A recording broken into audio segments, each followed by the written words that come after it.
Hello everyone, তোমালোক আমাৰ YouTube channel honest লাৰ্ণাৰৰ অন্য এটি গুৰুত্বপূৰ্ণ ভিডিঅলৈ স্বাগতম জনাইছো। আমি এইখন ভিডিঅৰ জৰিয়তে 10মান শ্ৰেণীৰ সাধাৰণ গণিতৰ অনুশীলনী 3.2 ৰ 5 নম্বৰ অংকৰ পৰা আৰম্ভ কৰিম। আৰু ইয়াৰ আগৰ ভিডিঅ'বোৰত আমি অনুশীলনী 3.2, 3.1 আৰু 10মান শ্ৰেণীৰ বাকিবোৰ লেসন পঢ়োৱা হৈছে। যদি তোমালোকে চোৱা নাই, ডেসক্ৰিপচনত লিংক দি দিম, তোমালোকে ভিডিঅ'বোৰ চাই লবা। আৰু যদি চেনেলখন নতুন আহিছা, এনেকুৱা অতি প্ৰয়োজনীয় ভিডিঅ' পাবলৈ চেনেলখন সাবস্ক্ৰাইব কৰি কাষত থকা বেল আইকনটো ক্লিক কৰি দিবা। এতিয়া চোৱা, আমি প্ৰশ্নলৈ আগবাঢ়িম।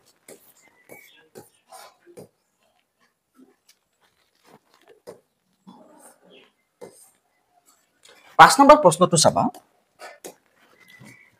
এখন আয়তাকাৰ বাগিচাৰ প্ৰস্থতকৈ দিক 4 মিটাৰ বেছি, ইয়াৰ পৰিসীমাৰ আধা 36 মিটাৰ, বাগিচাখনৰ দিক প্ৰস্থ নিৰ্ণয় কৰা। আমাক কৈছে যে বাগিচা এখনৰ প্ৰস্থতকৈ দিক 4 মিটাৰ বেছি, গতিকে আমি প্ৰস্থটো আগত ধৰি ল'ব লাগিব। আমি যিকোনো এটা মান ধৰি ল'ম। সলিউশন, লেট প্ৰস্থ b, প্ৰস্থক b ৰে বুজাই, গতে b ইকুৱেল আমাৰ কিমান x মিটাৰ, এককটো মিটাৰ আছে, আমি মিটাৰত লৈছো। দিক l। এতিয়া চোৱা, আমাক কৈছে যে দিক প্ৰস্থতকৈ দিক 4 মিটাৰ বেছি। এতিয়া প্ৰস্থ আছিল কিমান x, দিক কিমান মিটাৰ বেছি 4 মিটাৰ। এতিয়া আমাক কৈছে চোৱা, পৰিসীমাৰ আধা 36 মিটাৰ, পৰিসীমাৰ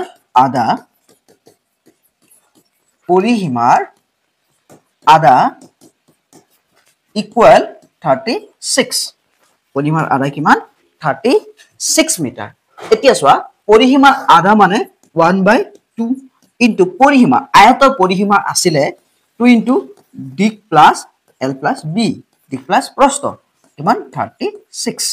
এতিয়া তুমি ইয়াতে l নিদি কিনে দিকো দিব পাৰা, b নিদি কিনে প্ৰস্থ দিব পাৰা। 2 ওপৰত তলৰ 2 ওপৰত দিয়ত কেইবাৰ একবাৰ, 1 × 1, l plus b equal 36। l ৰ মান আমি কিমান পাইছো x প্লাস 4, b ৰ মান আমি কিমান পাইছো x 36। x আৰু x কেইটা x হ'ব, দুটা x, প্লাসত আছে ইফালে গলে মাইনাসত, 2 পূৰণ হৈ আছে ইফালে গলে হৰণ। চোৱা, 6 ৰ পৰা 4 গলে কিমান থাকে 2, 3 তো আছেই 32, 2 পূৰণ হৈ আছিল ইফালে আহিলে কি হ'ব হৰণ হ'ব। এতিয়া 2 চোৱা, 2 3ত কেইবাৰ, 2 3ত একবাৰ যায়, থাকে কিমান 1, 1 আৰু 2 কিমান হৈ যাব 12, 2 12ত কেইবাৰ 6 বাৰ, অৰ্থাৎ 32 2 16 বাৰ যায়। এতিয়া আমি লিখিম এতেকে প্ৰস্থ x ইকুৱেল আমাৰ কি আছিল b ইকুৱেল কিমান, প্ৰস্থ পালো আমি 16 মিটাৰ আৰু দিক কিমান, দিক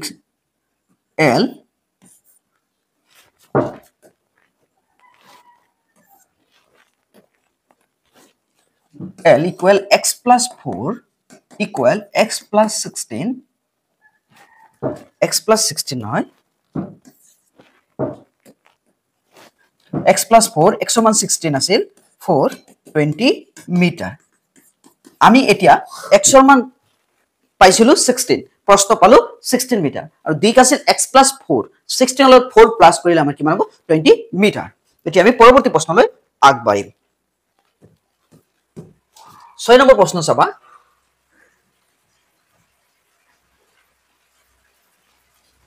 Twice x plus 3y minus 8 equal 0, ৰৈখিক সমীকৰণটো দিয়া আছে। দুটা চলকত অইন এটা ৰৈখিক সমীকৰণ নিৰ্ণয় কৰা, এটা সমীকৰণ দিয়া আছে, আনটো সমীকৰণ লিখিব লাগে। গঠন হোৱা ৰৈখিক সমীকৰণৰ জোৰ কেইটা জ্যামিতিক প্ৰদৰ্শন হ'ব 1 নম্বৰ কটাকটি ৰেখা। সো কটাকটি ৰেখা কেতিয়া কন্ডিশনটো হয়, কটাকটি ৰেখাৰ কন্ডিশনটো আছিল চোৱা a1/a2 not equal b1/b2। তাৰ পিছত সমান্তৰাল ৰেখাৰ কন্ডিশনটো আছিল a1/a2 equal b1/b2 not equal c1/c2 আৰু মিলি যোৱা ৰেখাৰ কন্ডিশনটো আছিল a1/a2 equal b1/b2 equal c1/c2। আমি এতিয়া এটা সমীকৰণ দিয়া আছে অলৰেডি, আমি ইয়াত এনেকুৱা এটা সমীকৰণ লব লাগে যত আমাৰ কন্ডিশনটো কি হয়, কটাকটি ৰেখা 1 নম্বৰ আহে, 2 নম্বৰত তোমাৰ প্ৰতিটোতে বেলেগ বেলেগ সমীকৰণ তুমি লব পাৰা, কিন্তু কন্ডিশন আহিব লাগিব সেই সমীকৰণটোৰ পৰা, এনেকুৱা কন্ডিশন আহিব লাগিব, যেনেকুৱা শৰ্তটো আহিব লাগিব। সলিউশন, ইয়াত a1 কিমান 2, b1 কিমান 3, C1 কিমান -8 এক নম্বৰ চোৱা কটাকটি কৰা ৰেখা সমীকৰণটো হল আমি এনেকুৱা এটা সমীকৰণ লব লাগিব যাতে a1 by a2 not equal b1 by b2 হয় গতিকে twice x আছে আমি 3x লৈছো প্লাস সাবা 3y আছে আমি 2y লৈছো -8 আছে -7 লৈছো ইকুয়াল 0 ইয়াত সাবা এটো आंसर হল এইখিনি আমি ইয়াত এডিশনাল কৰিম ইয়াত a2 সাবা কিমান 3 আছে b2 কিমান 2 c2 কিমান -7 তে a1 by a2 কিমান আছে a1 by a2 a1 ৰ মান 2 আৰু a2 ৰ মান হল 3 b1 by b2 সাবা তুমি এডিশনাল কৰি আছো তুমি ইচ্ছা কৰিলে ইয়াতো শো কৰি দিব পাৰা একে a1 by a2 b1 by b2 b1 ৰ মান 3 আৰু b2 ৰ মান হল 2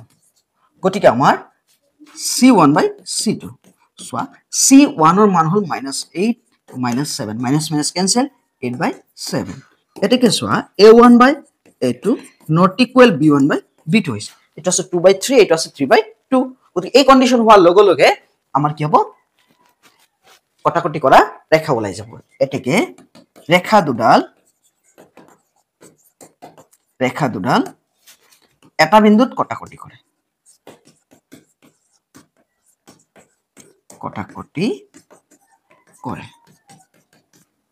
তুমি ইয়াত তলতো লিখিব পাৰা মই সাইডত লিখি দিছো এতিয়া আমি একত 2 নম্বৰটো লিখিম এটা মুছি দি আছো 2 নম্বৰটো চোৱা 2 নম্বৰ আমাক কন্ডিশন কৈছে সমান্তৰাল ৰেখা ইয়াত a1 কিমান 2 b1 কিমান 3 c1 কিমান -8 এতিয়া চাবা আমি এটা সমীকৰণ লিখিম সমীকৰণ টু হল আমাৰ সুবিধা মতে আমি সমীকৰণ লিখিম যাতে সমান্তৰাল ৰেখা হয় অৰ্থাৎ এই কন্ডিশনটো হয় a1 by a2 equal b1 by b2 not equal c1 by c2 হয় এতিয়া আমি কি কৰিম চোৱা আমি যিকোনো এটা লিখিম যাতে twice x লিখিছো সেম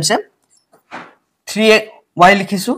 -7 equal 0 এতিয়া চাবা ইয়াত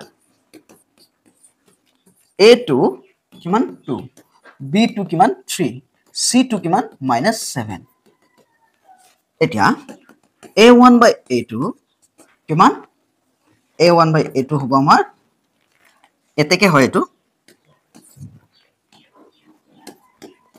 a1 by a2 a1 ৰ মান হল 2 a1 ৰ মান 2 a2 ৰ মান 2 2 দুইত কেবাৰ একবাৰ b1 by b2 soya b1 ৰ মান কিমান 3 b2 ৰ মান কিমান 3 তিনি দিনত একবাৰ c1 by c2 soya c1 ৰ মান হল -8 c2 ৰ মান -7 minus cancel 8 by 7 এটি কন্ডিশনটো চাবা a1 by a2 equal b1 by b2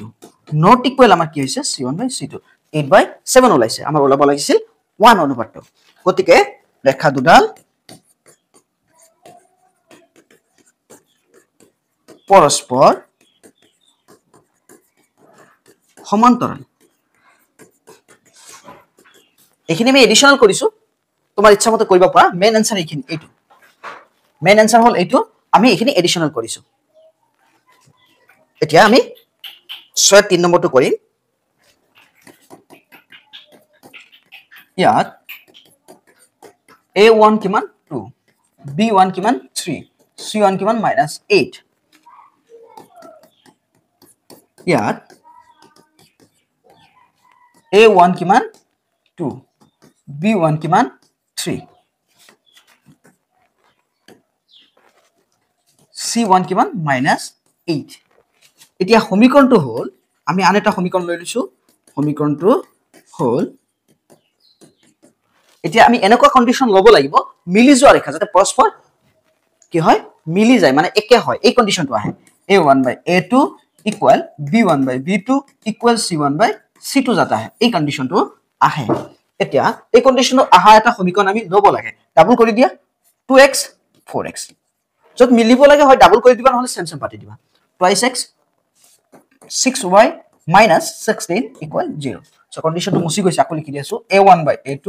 equal b1 by b2 equal c1 by c2 এতিয়া চাবা ইয়াত a2 ৰ মান কিমান 4 b2 ৰ মান কিমান 6 c2 ৰ মান -16 এতেকে a1 by a2 a1 ৰ মান 2 a2 ৰ মান 4 দুই দিয়ত একবাৰ সাইড কেবাৰ দুইবাৰ 1 by 2 b1 by b2 b1 ৰ মান সোৱা কিমান আছে b1 ৰ মান 3 b2 ৰ মান কিমান 6 তিনি তিনত একবাৰ সাইড কেবাৰ দুইবাৰ a1 by a2 b1 by b2 মই সিৰিয়ালি পাতিছো মোৰ ঠাই আছে কাৰণে তোমাৰ বহুত যদি ঠাই না থাকে তুমি তলত পাতিবা সিৰিয়ালি c1 by c2 এটা সব -8 হল c1 ৰ মান c2 ৰ মান হল -16 মাইনাস মাইনাস ক্যান্সেল 8 8 একবাৰ 16 কেবাৰ দুইবাৰ এতিয়া সোৱা আমাৰ সব কেটে 1 by 2 1 by 2 1 by 2 ওলাইছে গতিকে আমাৰ condition hall a1 by a2 b1 by b2 c1 by c2 ৰেখা দুডাল পৰস্পৰ মিলি যাব এনেকা আমি গ্ৰাফও কৰিছিলো গতিকে নিশ্চয় বুজি পাইছা আমি এতিয়া এটো যেহেতু হ'ব আমি এতিয়া পৰৱৰ্তী প্ৰশ্নলৈ আগবাঢ়িম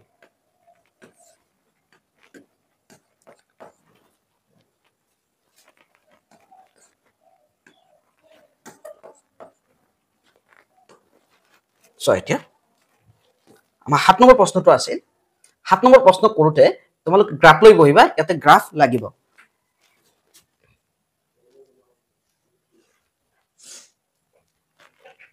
so x minus y plus 1 equal 0 আৰু 3x plus 2y minus 12 equal 0 সমীকৰণ দুটাৰ লেখ অঙ্কন কৰা এই ৰেখ দুটাই x অক্ষৰ লগত কৰা ত্ৰিভুজটোৰ শীৰ্ষবিন্দু কেইটাৰ স্থানাঙ্ক উলোৱা ত্ৰিভুজীয় ক্ষেত্ৰটো প্ৰস্তাৱিত কৰা সো আমি গ্ৰাফ আঁকিব লাগে আৰু গ্ৰাফটোৱে x অক্ষৰ লগত যিখিনি ত্ৰিভুজ কৰিব এই ত্ৰিভুজটোৰ স্থানাঙ্ক উলাই দিব লাগে মানে ত্ৰিভুজৰ তিনটা বিন্দু থাকে এই তিনটা বিন্দু উলাই দিব লাগে সো আমি সমীকৰণটো পাতি লম আগৰ নিচিনাকে আমি সমীকৰণটো পাতি লম এতিয়া সো সমীকৰণটো হল x - y + 1 = 0 আমি এটা মান উলাই লম x টো ইফালে ৰাখিম y টো মাইনাসত আছে ইফালে গলে প্লাস 1 টো প্লাসত আছে ইফালে গলে মাইনাস ইকুয়েশন আমাৰ কি হৈ গল 1 এতিয়া আমি তিনিটা মান ধৰি লম তুমি এটাতকৈ বেছি মান ধৰিবা তোমাৰ সুবিধা মতে মান ধৰিবা ওপৰৰ হাইটো x ৰ মান তলৰ হাইটো y ৰ মান এতিয়া আমি কি কৰিম হুপক্ষত যে y আছে আমি y ৰ মানটো ধৰি লম সাপোজ সোৱা y ৰ মান 2 ধৰিলে 2 ৰ পৰা 1 গলে কিমান থাকে 1 y ৰ মান যদি আমি 3 ধৰো সোৱা 3 ৰ পৰা 1 গলে কিমান থাকে 2 তাৰ পিছত যদি y ৰ মান এতিয়া আমি কি ধৰো সাপোজ y ৰ মান কি ধৰিছো আমি 0 ধৰিছো y ৰ মান যদি আমি এতিয়া 0 ধৰো তেতিয়া হলে আমি x ৰ মান কিমান পাম -1 পাম x ৰ মান -1 পাম এতিয়া আমি দ্বিতীয় সমীকৰণটো চাম আকৌ দ্বিতীয় সমীকৰণটো চাবা 23x + 2y - 12 = 0 23x ৰাখিলো এতিয়া সোৱা 12 টো মাইনাসত আছে ইফালে আহিলে প্লাস 2y টো প্লাসত আছে ইফালে গলে মাইনাস 3 টো পূৰণ হৈ আছে ইফালে গলে কি হ'ব হৰণ এতিয়া আমি মান উলিয়াই দিম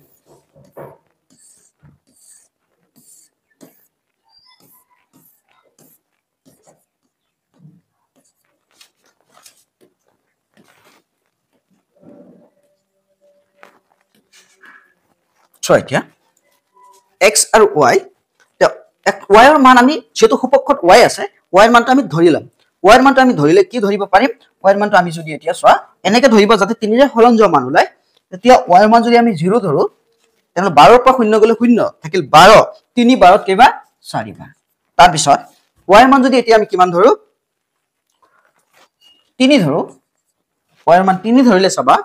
12 ৰ পৰা 3 গলে কিমান থাকে 9 আৰু 3 9 কেবা 3 বাৰ তাৰ পিছত আমি যদি y ৰ মান এতিয়া কিমান ধৰো 6 ধৰো 6 ধৰিলে 12 ৰ পৰা 6 গলে কিমান থাকে 6 2 6 কেবাৰ 3 6 কেবাৰ 2 বাৰ সো আকৌ মানখিনি দেখুৱাই দিয়াছো 12 ৰ পৰা 0 গলে 12 থাকে 3 বাৰ কেবাৰ 4 বাৰ তে 12 ৰ পৰা 3 গলে কিমান থাকে 9 3 9 কেবাৰ 3 বাৰ 12 ৰ পৰা 6 গলে কিমান থাকে 6 3 6 কেবাৰ 2 বাৰ এতিয়া আমি এই মানবিলাকৰ সহায়ত গ্ৰাফ লিখিম আৰু গ্ৰাফত যেটো আমি ত্ৰিভুজ পাম সেই ত্ৰিভুজৰ স্থানাঙ্কখিনি আমি লিখিব লাগিব গতিকে বলা এতিয়া আমি গ্ৰাফলৈ আগবাঢ়ো আমি গ্ৰাফ কৰিম গ্ৰাফত আমি সমীকৰণটো লিখি লৈছো প্ৰথম সমীকৰণটো হ'ল x = y - 1 x আৰু y ৰ বিন্দুবোৰ পাইছো 1 2 2 3 -1 0 x = 12 - y / 3 দ্বিতীয় সমীকৰণ আৰু তাতে বিন্দুবোৰ পাইছো 4 0 3 3 2 6 বিন্দুবিলাক তোমাৰ সুবিধামতে মানবিলাক তোমাৰ সুবিধামতে ব্যক্তিগতভাৱে লৈ লবা এতিয়া আমি গ্ৰাফত লিখিম গ্ৰাফত মই x অক্ষ আৰু y অক্ষ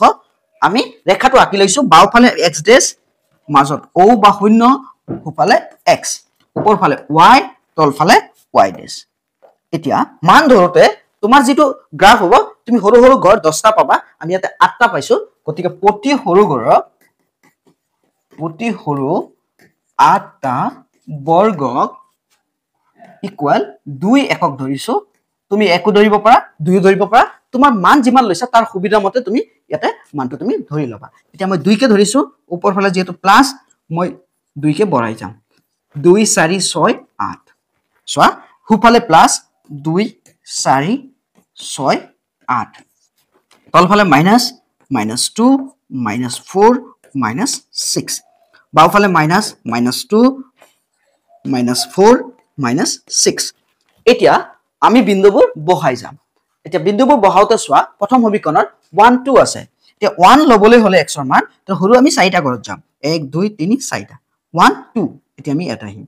এটা আমাৰ পইণ্ট হল 1, 2 তাৰ পিছত চাবা 2 3 x ৰ মান 2 y ৰ মান কিমান 3 আমি 2 লৈ আইছো x ৰ মান y ৰ মান সোৱা এটো হল 2 y ৰ মান এটা 3 লৈ গলে 1 2 3 4 হৰু 4 ঘৰ সোৱা এটো হৈ যাব 2 3 তাৰ পিছত -1 0 -1 আহিবলৈ হলে x ৰ মান বাওফালে আহিব লাগিব 1 2 3 4 এটো হল -1 0 মানে এতিয়া আমাৰ কি হৈ যাব -1 আৰু 0 y ৰ ফালে না যায় এতিয়া আমি দেখাটো সংযোগ কৰিম সোৱা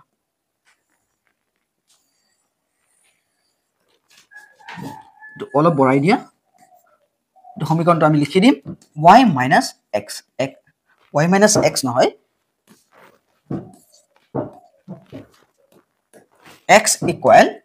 y - 1 এতিয়া আমি সেকেন্ড